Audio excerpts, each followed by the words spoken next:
What's up? What's up? Welcome to the new episode of the Myles High Podcast. This is Myles Munroe Jr., your host. And as always, the vision and goal of this podcast is to entertain, educate, and elevate you miles high above your fear, your doubts, and any limitations that you may think exist. Always knowing that those limitations only exist in your mind. All right. Hope everyone is good today. We started off with a very deep debate off camera, off. I can talk about what we was debating just now, but we have a very lively crew in here today. And it kind of it pivots to the subject I want to talk about today, and that subject is mentorship. I think mentorship is super important. I think it's something that, you know, regardless of where you are in life, how successful you are, or how successful you've become, everyone should be mentored or have a mentor or be submitting to some sort of mentorship, right? And to start off, I want to just give a basic definition of mentoring, right? Mentoring is any form of learning where someone with more experience helps and guides the learning and growth of someone else with less experience, right? Really simple definition. Basically, it's just someone who is experienced in a field or in life or profession, in an industry, who is teaching someone else and helping them learn and grow in a field or in life or in whatever sector of, you know, the country or the industry that they want to be mentored in or what they want to learn about. That person is helping them through that growth process, right? Every person should seek mentorship. Mentoring really encourages development, but it also encourages accountability. And I think accountability is something that a lot of us are lacking, right? Because we aren't submitted to an authoritative figure. And I think that's what mentoring does, right? It allows us to identify someone that we want to help us to grow as individuals, and then we submit to their mentorship, right? Submit to their authority, submit to their correction, submit to their advice and opinions of, you know, what we should do, how we should do it, and what we need to work on. So mentoring is the transfer of durable things, right? And when I say durable things, I'm talking things like vision, things like passion, things like character, things like wisdom, right? These are the transfer of these durable things from one individual, one experienced individual, to another in the learning and in the growing process. Mentoring is about training and preparing for the future. It's not about, keeping someone stagnant or stable where they are, but it's training them and preparing them to propel themselves into their desired future. And usually, mentoring encompasses discovering something that you want to do or deciding on something that you want to do, knowing that you can't do it alone, and finding someone to help you through the process, right? So, I've really taken on this mentoring thing as an intentional thing, as an important thing for me. And I've found and identified mentors in all facets of my life, right? My personal life, I have personal mentors who assist me with my personal growth within my marriage, growth with my personal development. I have professional mentors who assist me in my business endeavors and everything that I want to do there.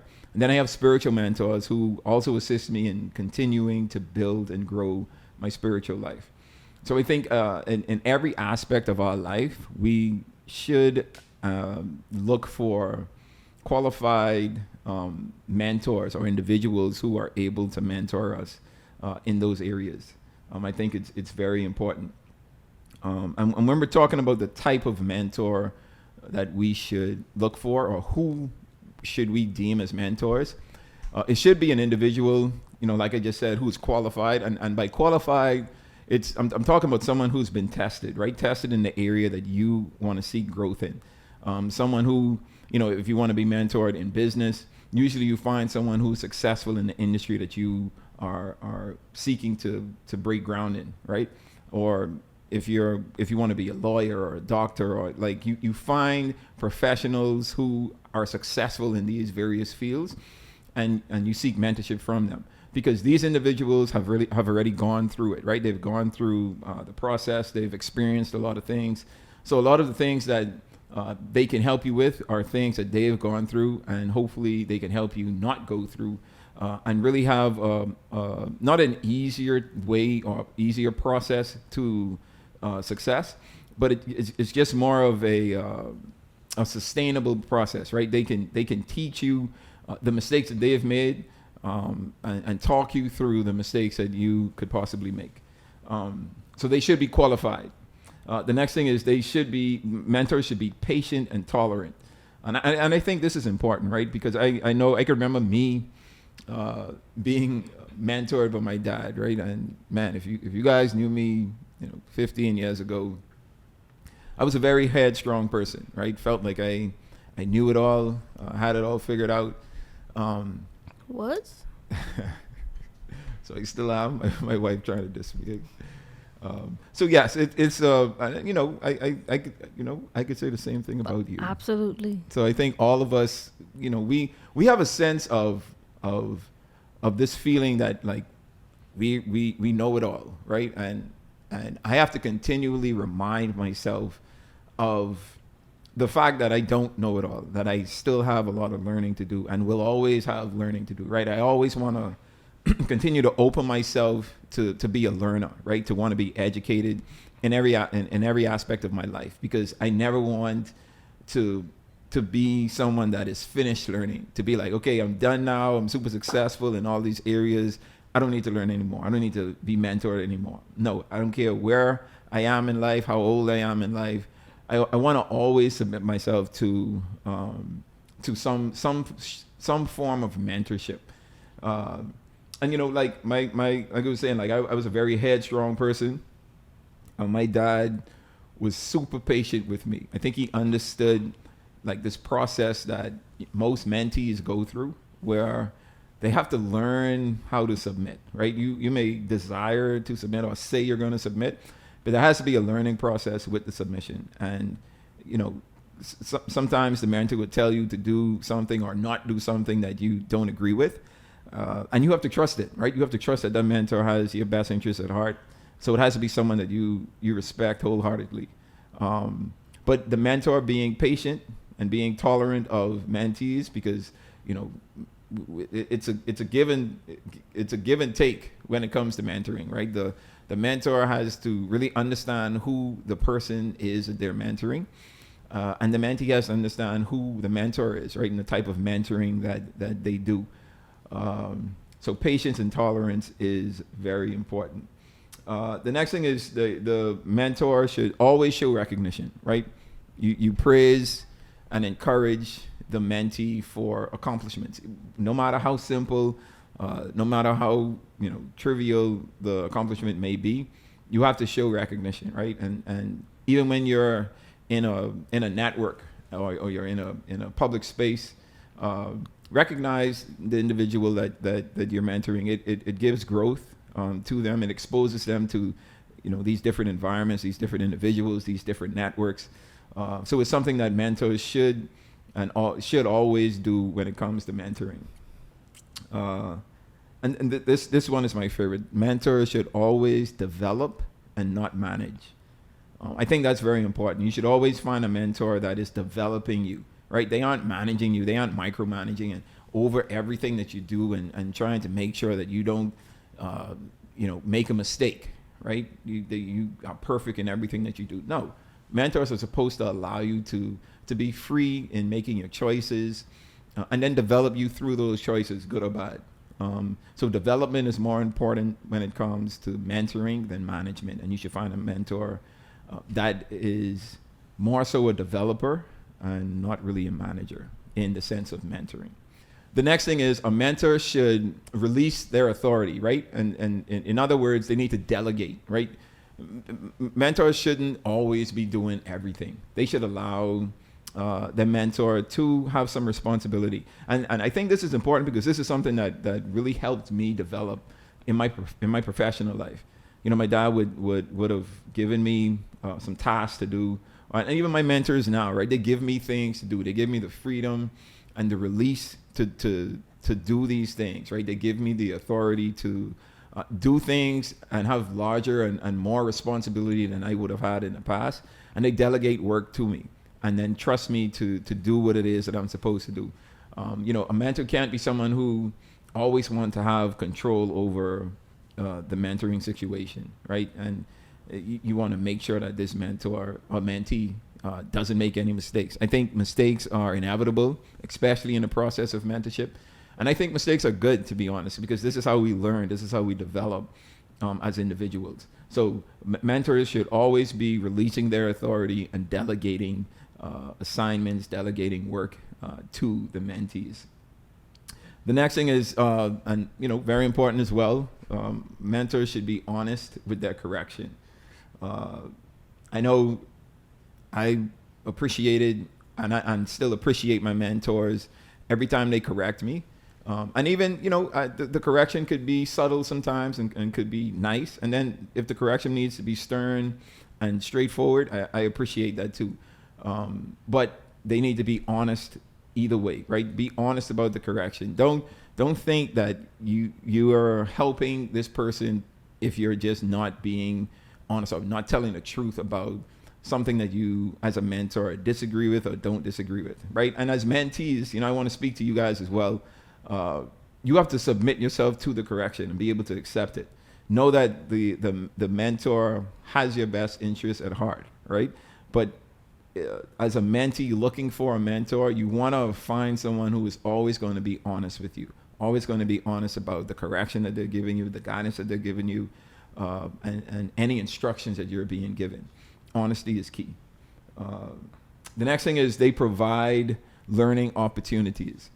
And I appreciate all of my mentors for this, right? They allow me in rooms that, I wouldn't normally be in, right? Whether it's a meeting or a seminar or any environment where I wouldn't regularly find myself in.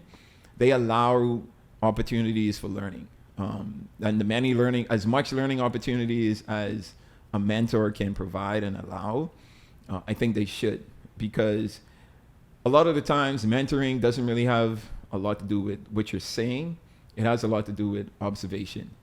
I was mentored so much more in being able to be in certain rooms, be in certain meetings, and just observing, right? Observing the conversations, observing the management of different personalities, observing the management of different business practices, observing the management of different tendencies with, someone's personal life and how they manage their family or manage their wives, right? So these different learning opportunities could be as simple as inviting your mentee over for dinner, right? The mentor inviting them over for dinner with their family. And that basically shows, this individual, like, this is how I communicate and socialize with my family, with my wife or my husband, with my kids, with our extended family. Like, you allow the mentee to see and observe these things, because it trains them and teaches them how to develop in their personal life as well. From a professional standpoint, you allow opportunities for mentees to, take trips with you, to sit in meetings with you, to listen to you on, particular business calls or calls all together. I think all of these opportunities that mentees are given or allowed to take part in with mentors is a great way for mentoring to happen. I think it's super, it's these simple things that can go a long way, right? Obviously, other opportunities like sending them to seminars, giving them books, sending them articles to read, like these different things that most mentors do on an ongoing basis. I think it should be done in addition to allowing mentees to even have these opportunities from a personal aspect, right? And having access to the mentor's personal life and personal resources as well.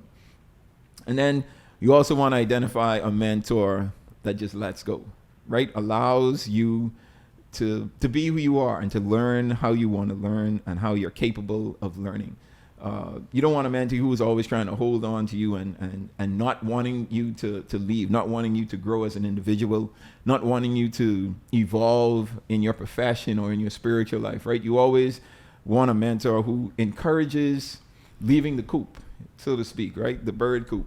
You know, you want a mentor who allows you to spread your wings and discover this world, man. Like you know, fly and figure some things out on your own, right? And as the learning process continues, right, and decisions are made, whether they're good or bad, you're constantly, you know, connecting back with the mentor and having conversations and discussions about, you know, what has transpired, what could have been done better, what was good about what you did, what they might have done, and then certain recommendations on how to maybe fix things moving forward. So the relationship between the mentee and the mentor is a very unique one, right? I've said this particular story a few times, and it's just describing how my dad initially started to become my mentor. And it wasn't until I was in my mid-20s, right? You would think someone of my dad's caliber, I would, you know, allow and accept him as a mentor from early on in life. But that wasn't the case for me, right? It was just different. And he was my father my entire life, but wasn't solidified as my mentor until about my mid-20s. And that was because, you know, my dad was, you know, very capable of mentoring me, open to mentoring me, but the decision was on me to submit myself to his mentorship, right? To identify him as a mentor and specifically submit to his mentorship. And that was even a process that I had to learn, right? So the mentoring process has to be an agreement between both the mentee and the mentor, right? It can't just be the mentor saying, hey, I want to mentor you, and, you know, the mentee may be feeling like, no, I don't want to be a mentor to you. I don't want you to be a mentor to me. But, you know, kind of feeling, I guess, a sense of obligation, or the mentor feeling a sense of entitlement. You know, I've had that experience once before, right? I had this person interested in mentoring me in a particular area of my life, and I didn't ask for the mentorship, right? And, you know, to be quite honest, didn't want this mentorship from this individual, and it just, you know, just made for an uncomfortable conversation. And that happens sometimes, right? And it just has to be a mutual agreement between the mentee and the mentor. They identify each other, they have a conversation, and, you know, if I'm a mentee and I want mentoring from a particular individual, I would request this individual to be a mentor to me. And I have to get an answer from this individual. It has to be a yes answer. And if it isn't a yes, then, you know, we move on. No hard feelings. You know, it may not be the right time in the mentor's life where they have the space and opportunity to do the mentorship that I'm requesting. So you simply just move on, right? Not every mentor that you desire is going to be a mentor that you are able to get. And that's just life, right? I think we as individuals seeking mentorship need to look in more than just one area for mentoring, because we could be mentored in so many ways. You know, I've met individuals who have been mentored by my dad, but has never met my dad, has never had a conversation with him, right? They're a mentor through his books, mentor through his teachings, mentor through ways where, you know, direct contact wasn't necessary. And even in that, I think in addition to doing that, you should still find persons that you can contact and speak to on an ongoing basis for that mentorship. So you have to find a mentor who wants to be your mentor, and then the mentor has to find a mentee that wants to be mentored by the mentor. And then you have to find that both of the visions of the mentoring are going to align, right? Like, I'm coming to you for mentorship because these are the things that I want to achieve. These are the reasons why I'm seeking you out as a mentor. And, you know, that has to be a cohesive agreement, something that the mentor sees and agrees with, and is able to extend their time and their energy and their resources to you as a mentor, in alignment with the vision that you have, and in the development that you would like to achieve. The mentee, which is important, must submit to the mentor. Can't tell you how important this step is. Submission is probably the most important step in mentoring, because there are going to be times where, like I said earlier, you're not going to agree with, maybe what the mentor is asking you to do or telling you to do, or asking you to read or not read or stop doing, like all of these things and suggestions and instructions that you're going to get. You may not agree with all of them, but because you're submitting to the mentorship, you're going to follow through with the request. And most of the time, the mentor has the mentee's best interest at heart. Maybe it's hard for you to see. Think of it as a parent raising a child, right? And you have certain instructions that you give your kids, or as kids, certain instructions we receive and we hate it and we don't agree with it. But in the future, or as some time passes, you're able to understand. Okay, I understand why my parents didn't want me to do this. And you gain a greater appreciation for the person and the choices and the instructions that they give. So you should always, as a mentee, be submissive to the mentoring of the individual. Then you just pick a starting point, right? You pick a point where you want to start. And as the mentor, like I said, you give them access to your time and resources. You have to open up your life, in a sense, to the mentee. I don't think you're capable of mentoring someone if you're not going to allow them in your personal space. Especially if we're talking about like personal mentorship and professional mentorship. Like, allow them in that space of the business that connects directly to the mentoring that they want to receive. Or in the personal life, allow them in your personal life that is going to assist them in developing that aspect of their personal life. I think it's just the time and access that you're able to give and provide for mentees. I'm speaking to mentors. The time and access you're able to give them is important for them and their development. Right? You can't be selfish about your time. You can't be selfish about your resources. Now, I'm not saying to extend yourself over and beyond like what you're comfortable with. But there has to be a level of access that they're able to get from you. And then you give the mentees the freedom, right, to make the choices and the decisions that they want to make.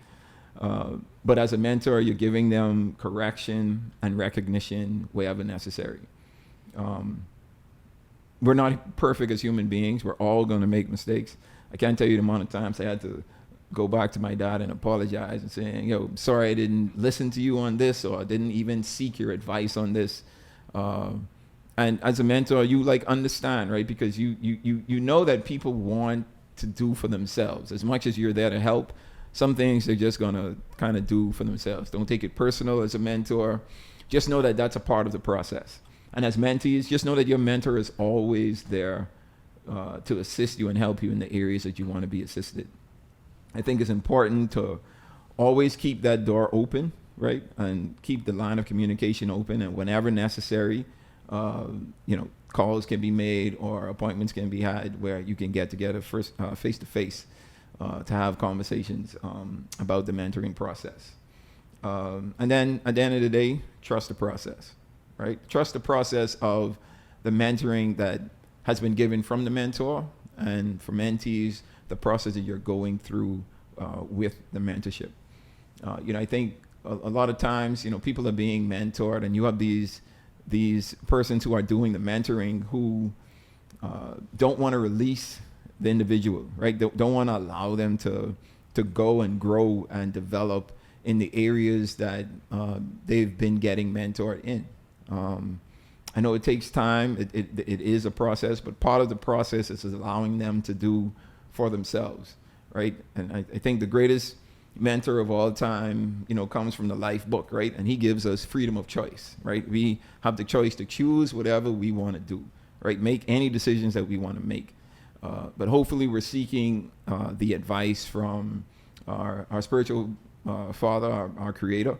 And that in the same light, we should be seeking advice from our human mentors, our physical mentors, the individuals that we've identified and submitted ourselves to for mentorship. Mentoring is important. It's something that, like I said, something that we should we should always be doing. I don't care how old you are, how successful you are. You know, that should always be someone that you're submitting yourself to, because you always want to put yourself under some type of authority, so that you can be held accountable for everything. All right. So I just wanted to talk about the importance of mentorship, right? Because people ask me all the time, like, man, how do I find a mentor? Or they ask me to mentor them. And, you know, some of them I accept and do, and some I don't, because, you know, the timing may not be right. The